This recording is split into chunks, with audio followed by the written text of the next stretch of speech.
And we're back, AdventureBlur here. Animal Crossing has had a ton of unique special characters throughout the years. From the Ghost Wisp, to Tom Nook, to even more recent ones like Isabelle and Leaf. But there is one character that's probably the most forgotten Animal Crossing character ever. He only appeared in one game, takes a while to find him, and he isn't even an animal. That character is Farley. Farley first appeared in the international version of Animal Crossing on the GameCube.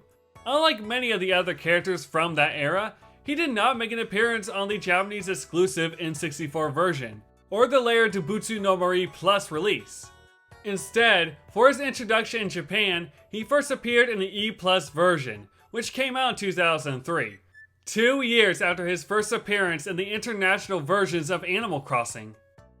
In order to see him show up, you need to make and maintain a perfect town for 2 weeks. To do this, you need to talk to the Wishing Well to see what needs to be done in the town and do it. Mostly it consists of the usual planting trees and flowers and plucking out any weeds you see. Once the 2 weeks are up, you can return to the Wishing Well to see Farley standing in front of it. When you talk to him, he thanks you for all you've done and gives you a golden axe, a great item that, unlike the regular axe, never breaks. After this encounter, you'll never see him again in the game, with the exception of a letter that seems to be implied to be from him that a villager can get, and his e-reader card if you count that. He doesn't make any other appearances in the series either. No references in later games, no amiibo cards, no merchandise, not even a cameo in the movie. Some have speculated that he was replaced in later games by the city folk Serena, the fountain goddess.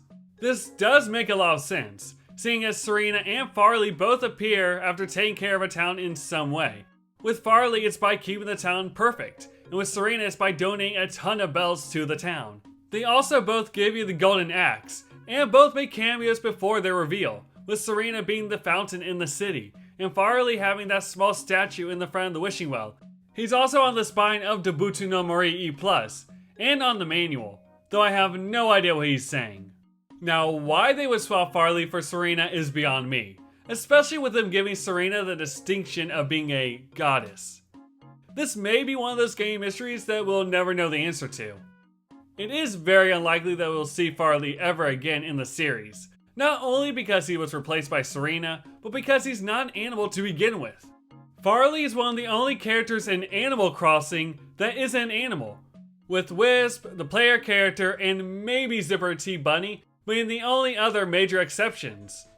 If he was to return in a game after all this time, it would definitely raise some questions for newer fans of the series, and his role would have to be changed considerably. Now, this wouldn't be the first time a character's role has been changed.